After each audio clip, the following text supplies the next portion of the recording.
Au sommaire de cette édition, vers le dénouement d'un dossier qui dure depuis 3 ans, le Premier ministre en facilitateur dans la crise entre le Centre Dream et une infirmière, l'affaire avait été portée devant la justice.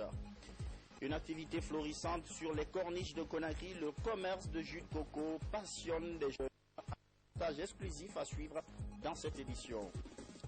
À suivre aussi le crocodile de la minière. Comment va-t-il? Est-ce qu'il est bien nourri? S'adapte-t-il vraiment à son nouvel environnement? Autant de réponses pour autant de questions. Voilà pour les titres. Bonsoir. Voilà un dossier qui a connu beaucoup de rebondissements au cours des 3 dernières années. Le bras de fer qui oppose une infirmière au centre Dream. L'affaire avait été portée devant la cour d'appel et la direction du centre sommait de payer une amende. Ses comptes bancaires avaient alors été suspendus et ses moyens logistiques confisqués. Au départ, la plainte d'une infirmière qui était membre de l'équipe du centre, soupçonnée de vol de produits et licenciée sans autre forme de procès. Comment évolue ce dossier? Ce matin, le Premier ministre a rencontré les 2 parties pour tenter de mettre un terme au conflit. Adi Kamara. C'est le centre Dream créé en 2006 dans le cadre du traitement gratuit des malades de sida en Guinée à travers les ARV. Aujourd'hui, les activités de ce centre sont peu au ralenti. Cela est dû à un contentieux judiciaire entre une infirmière et les autorités du centre. La situation aujourd'hui est la suivante. Suite à licenciement d'une infirmière qui travaillait avec un contrat à temps indéterminé ici au centre Dream, nous sommes été cités devant le tribunal de travail par elle. Il faut dire que ce licenciement a été dû à un comportement très mauvais selon notre jugement. Pourquoi? Parce qu'il avait contredit avant tout à notre règlement antérieur, aux engagements qu'elle avait pris avec son contrat, et surtout il touche aussi, disons, une loi de l'État, la gratuité des ARV. Ici, tout est gratuit et la gratuité est écrite même sur les murs. Tout le monde le sait.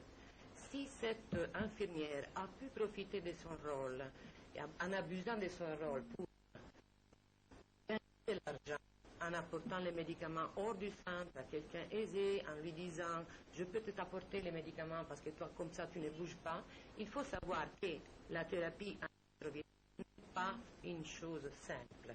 Les docteurs ici présents bien comment il faut suivre les patients de près, comment le patient doit être présent. Donc, je pense que le licenciement a été dû à l'impossibilité de continuer à travailler avec quelqu'un qui avait contredit ce règlement et aussi une loi de l'État. Et nous a apporté devant le tribunal de travail.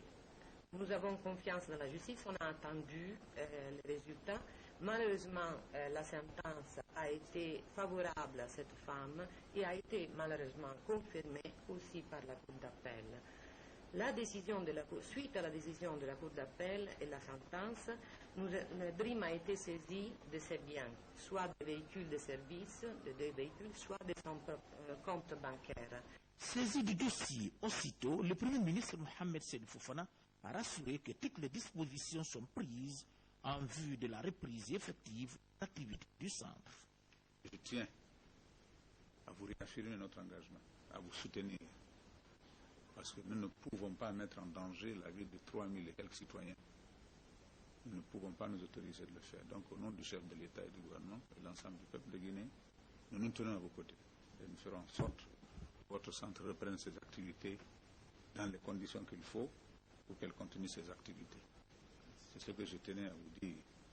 Nous soutenons votre action, nous avons confiance en la justice guinéenne et nous ferons en sorte que 3500 Guinéens ne soient pas privés de traitement. Nous savons les conséquences sur l'ensemble de tous les acteurs qui sont impliqués dans ce contentieux pour qu'on fasse valoir la raison. La raison, c'est que nous avons le devoir impérieux d'aider nos frères à trouver les médicaments.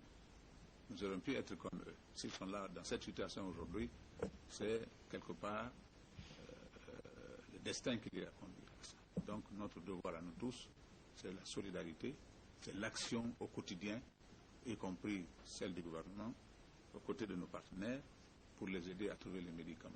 C'est un engagement fort exprimé ici par le Premier ministre. Il y a 3 ans, cette situation perdure et les 3500 malades de sida souffrent du manque de traitement adéquat. Outre le sida, on s'est beaucoup focalisé cette année sur l'éradication de la fièvre Ebola, mais on ne relâche pas les efforts de lutte contre le paludisme. On sait que c'est toujours l'une des plus grandes causes de mortalité. Ce matin, des représentants d'une société américaine ont présenté au Premier ministre guinéen un kit qui permet de diagnostiquer et de traiter le palu. Adi Kamara. C'est une société américaine qui entend aider la Guinée à lutter efficacement contre le paludisme. C'est à travers ce kit que le diagnostic et le traitement s'effectuent.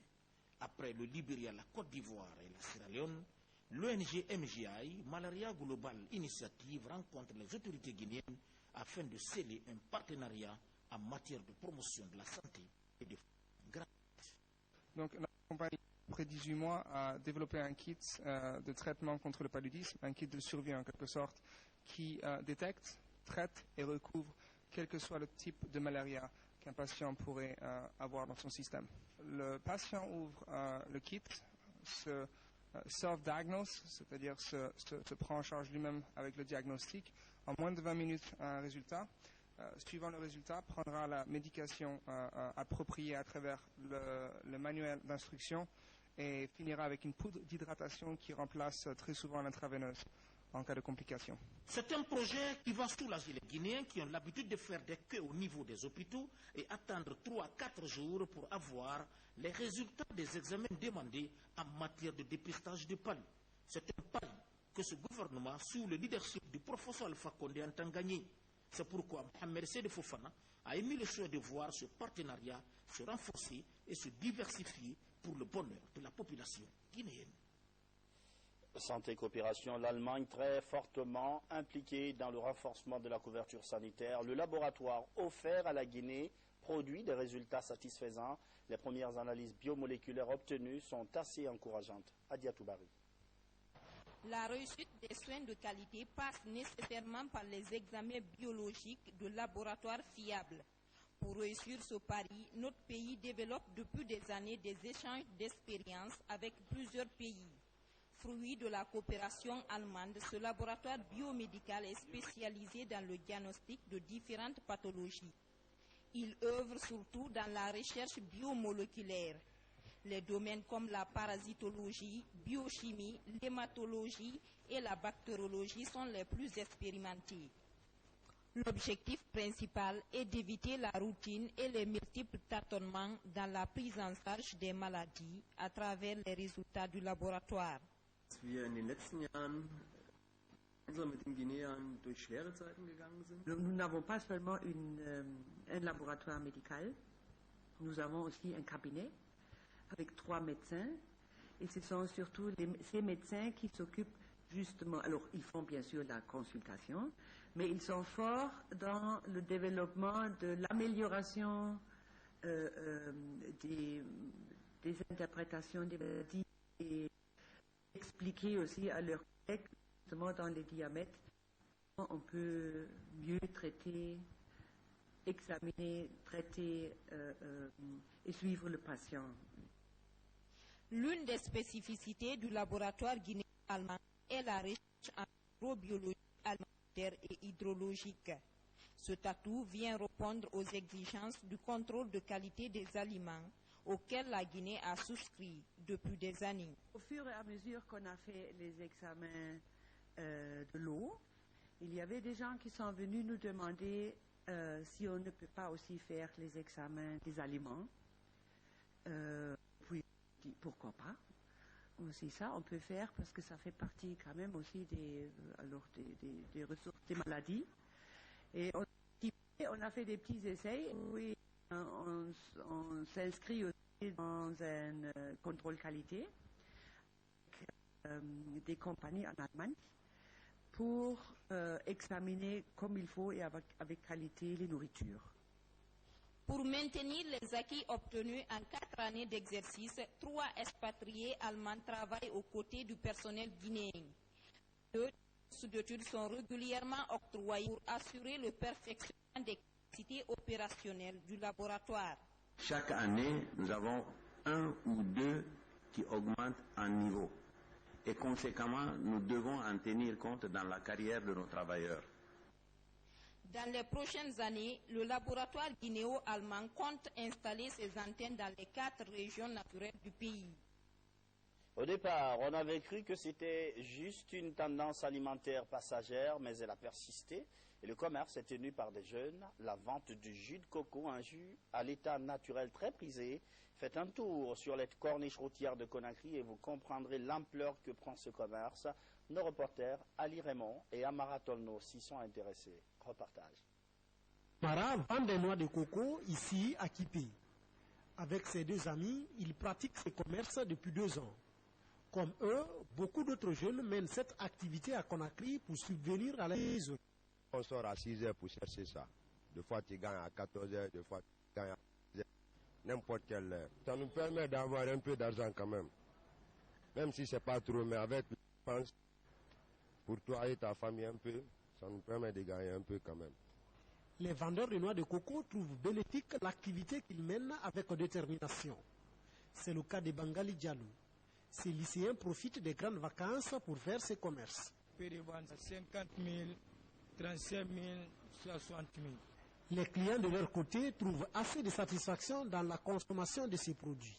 Chaque fois que je viens acheter 2, 3, premièrement, 3, premièrement, par simple plaisir. Deuxièmement, pour moi, ça a un pouvoir un peu libérateur contre le stress, la pression. Et puis c'est un dessert pour moi aussi. Selon les nutritionnistes, la consommation de cette denrée permet d'améliorer certains problèmes de santé. L'utilité de cette eau qui se trouve dans la noix de coco fait que l'eau est très bien pour les yeux. Ça corrige la mou, surtout chez les hypertendus. Et ça contient du calcium. Ces jeunes caressent l'espoir de trouver un travail plus décent. En attendant, ils exercent cette activité pour éviter de vivre au chômage. Il existe en Guinée un centre d'appui à la technologie et à l'innovation. Quel est son rôle? C'est sur ces questions que planche un groupe d'opérateurs économiques et de chercheurs. La rencontre est organisée par le ministère de l'Industrie et des PME. À terme, elle doit permettre de savoir comment se servir de la technologie pour avoir des informations crédibles. Karim Kamara. En voie de développement, la Guinée regorge de potentialités d'innovation et de créativité. Pour les exploiter, il faut acquérir l'industrie technologique et scientifique. Ces inventeurs, chercheurs et opérateurs économiques s'approprient l'expertise de leur pays. L'Organisation mondiale de la propriété intellectuelle. Au cœur des débats, le rôle du CATI, Centre d'appui à la technologie et à l'innovation. Partout ailleurs dans le monde, au lieu de réinventer la roue, ces informations techniques ont aidé les autres pays, l'Europe, l'Amérique latine, à se développer. Le Centre d'appui à la technologie et à l'innovation va mettre à la disposition de pays comme la Guinée plus de 80 millions de technologies dans tous les domaines. Au lieu de vouloir se lancer dans des recherches qui coûtent énormément d'argent et de temps, il faut utiliser les technologies qui sont déjà là, qui ont été inventées par des pays industrialisés. Et nous allons seulement les exploiter dans tous les domaines pour développer notre continent et puis ici en Guinée, donc développer la Guinée. La Guinée adhère bien à ce projet. Pour le ministère de l'Industrie, ce centre d'appui doit être un creuset de tous les résultats de recherche du pays. Les faire rechercher et réduire les écarts de connaissances technologiques et scientifiques entre la Guinée et les pays développés. Il y a près de 40 000 publications scientifiques et tout cela devrait être de la matière première pour ce centre et pour nos scientifiques et nos chercheurs et inventeurs. Ça fait 4 ans, nous n'avons pas relâché. Nous avons insisté auprès de nos partenaires de l'Organisation mondiale de la propriété intellectuelle pour que, à l'instar des autres pays africains et européens, asiatiques, la Guinée aussi puisse bénéficier d'un centre d'appui. Le système de brevet est au cœur du projet CATI. Il encourage l'innovation et le développement économique à travers 2 fonctions, la protection territoriale et la divulgation de l'information technique. cette rencontre au gouvernorat de Conakry, le président du conseil de ville a reçu en audience un groupe d'investisseurs sud-coréens. La rencontre a porté essentiellement sur des secteurs essentiels, des secteurs comme l'assainissement, l'eau, les routes, mais aussi l'opération décentralisée entre Conakry et Ouagadougou. Comment faire en sorte que les personnes souffrant de handicap concernant la gestion de la chose publique? La question est au cœur d'une causerie à Farana. La rencontre se veut un soutien psychologique pour handicapés et le déclic d'une ère nouvelle, une ère où les choses qui se font pour eux se font avec eux. Moussa Bangora. C'est une rencontre axée sur la promotion et la protection des personnes handicapées dans la région de Farana. Il est question de s'approprier des textes juridiques ratifiés et adoptés par le gouvernement guinéen, mais aussi faire valoir les droits des personnes handicapées dans tous les secteurs de la vie nationale. Il est du devoir impérieux de tout un chacun de prendre en compte les recommandations qui vont faire l'objet de communication au cours de cette rencontre. Convaincu que la cause des personnes handicapées est une préoccupation pour tous, je garde l'espoir que le but visé par cette mission sera atteint et que les temps à venir, les personnes handicapées de la région de Farana jouiront des avantages des conventions, textes et lois ratifiées et adoptées par le République de Guinée. Cette assise a permis de plancher sur plusieurs thématiques. La protection, l'éducation, l'insertion socio-professionnelle, l'emploi et l'aide sociale ont été évoqués. La formation est pilotée par Osiwa Guinée en collaboration avec le ministère de l'Action sociale. Conakry, capitale mondiale du livre en 2017. Les porteurs du projet multiplient les démarches pour la réussite de l'événement. Ce week-end, ils ont rencontré les Guinéens vivant en France pour solliciter leur adhésion à l'organisation de l'événement. À l'issue de la rencontre, les Guinéens de France promettent d'apporter leur contribution pour donner à l'événement un éclat tout particulier. Envoyé spécial, Mamadou Saliouba.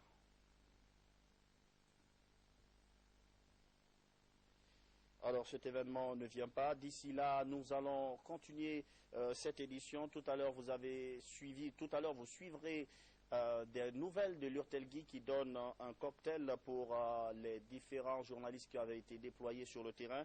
Mais en attendant, nous allons revenir sur cette information. Conakry, capitale mondiale du livre. Ceux qui portent le projet sont en train de multiplier des démarches. Ils viennent de rencontrer des Guinéens vivant en France. Ils sollicitent notamment leur adhésion à l'organisation et à la réussite de l'événement. À l'issue de la rencontre, les Guinéens de France, eux, promettent à leur tour d'apporter leur contribution pour donner à l'événement un éclat tout particulier. Nous allons essayer d'avoir Mamadou Salou s'il est toujours là.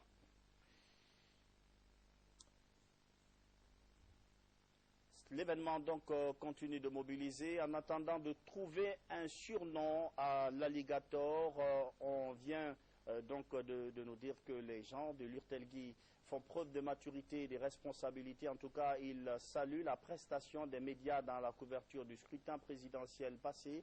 La Synergie 2015 a séduit les patrons de l'Union des radios et télévisions libres de Guinée. Ils ne sont pas très enclins à faire des dépenses, mais cette fois-ci, ils ont mis la main à la poche et ont organisé un petit festin pour remercier leurs travailleurs. Bernard Tonguino.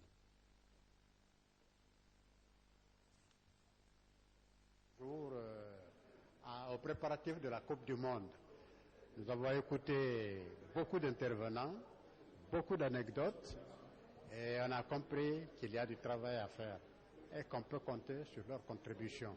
Après la tournée européenne, la commission d'organisation de l'événement littéraire mondial échange avec les autorités de la ville de Conakry.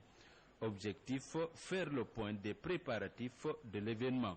Nous avons eu à prendre contact avec toutes les villes qui ont organisé déjà Capitale mondiale du livre, parce qu'il faut rappeler que Conakry est la 17e ville dans le monde à être désignée Capitale mondiale du livre. Donc nous avons eu à travailler avec les différents commissaires généraux, disons, de ces différentes villes, et nous sommes aujourd'hui préparés pour conduire cette manifestation en Guinée. Je pense qu'il était important Donc le travail commence maintenant par l'installation du comité de pilotage et du comité d'organisation. Nous avons commencé donc des concertations, des réunions pour préparer cet important événement culturel. Et comme c'est Conakry, capitale mondiale du livre, le lieu le plus indiqué, c'est le gouvernorat de Conakry. Donc nous sommes venus présider cette réunion en présence de monsieur le gouverneur et d'autres cadres de son cabinet, des cadres du ministère de la Culture, mais aussi les cadres des communes, des différentes communes de la capitale. La réalisation du projet Conakry, capitale mondiale du livre en 2017 permettra à la Guinée d'améliorer son système éducatif à travers la construction des bibliothèques et autres points de lecture. Au mois de juillet dernier, l'UNESCO a désigné Conakry, capitale mondiale du livre en 2017.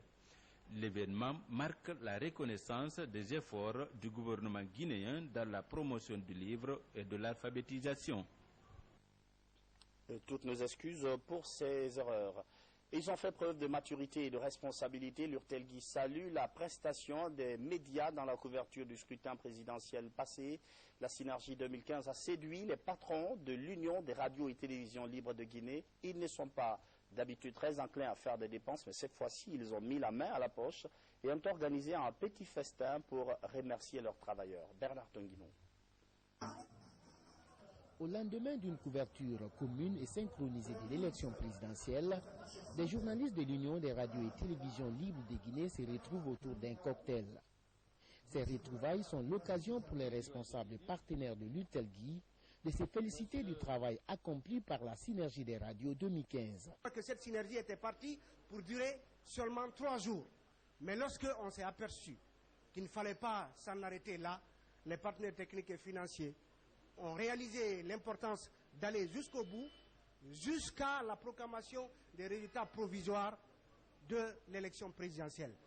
Merci pour le travail accompli. Merci pour tous les soutiens, que ce soit de la part des partenaires tels que l'USAID, Cherche for Common Ground et les sages conseils du bureau sortant en la personne du président d'honneur, M. Boubacar Yassine Diallo. Nous avons pu tenir le flambeau et dire à la face du monde qu'en Guinée, il y a une presse dynamique, responsable. Pendant 8 jours, 130 journalistes et techniciens venus de 40 radios et 5 télévisions privées ont travaillé ensemble dans la couverture de l'élection présidentielle. Un travail apprécié par des observateurs du processus électoral, par des autorités gouvernementales. On apprécie ce juste valeur. Vous avez sauté un coup mythique. Vous avez justifié une élection présidentielle. Ça, c'est acquis sur lequel la Guinée doit pouvoir faire de sorte qu'on utilise les résultats. Le conseil comme avec à chaque fois des appels au fur et à mesure, la population guinéenne s'est habituée à d'accueillir des résultats sans que ça soit forcément un psychodrame. Et pour ça, vous ne vous en rendez pas compte, mais vous tenez au développement. Les diplomates qui étaient en Guinée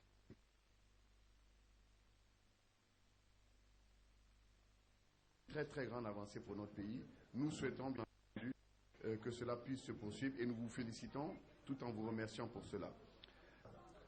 Au cours de cette soirée, des satisfecits sont attribués à quelques journalistes et techniciens qui se sont distingués par leur travail pendant la Synergie 2015. La présence de plusieurs journalistes à cette soirée confraternelle met en lumière la cohésion des radios et télévisions de Guinée, déterminées à agir ensemble pour aller de l'avant.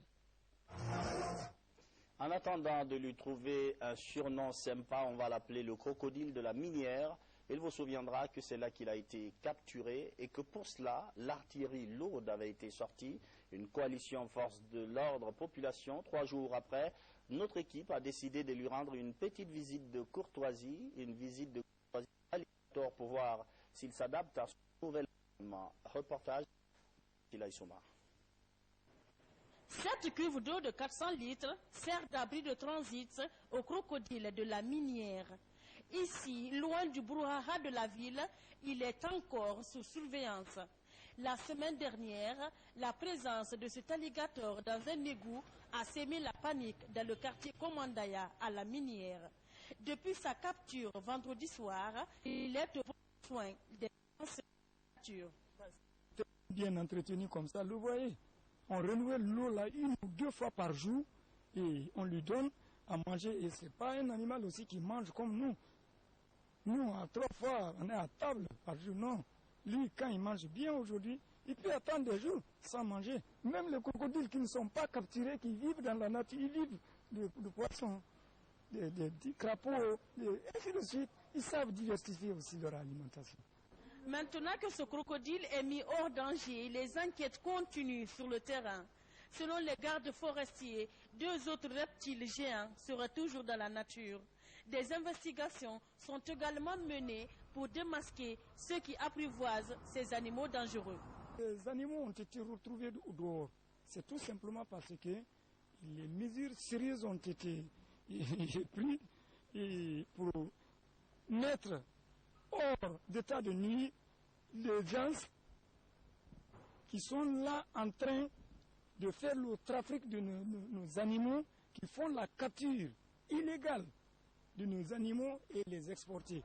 En attendant l'aboutissement des enquêtes, notre crocodile, lui, continue de couler des jours tranquilles, loin du regard des curieux.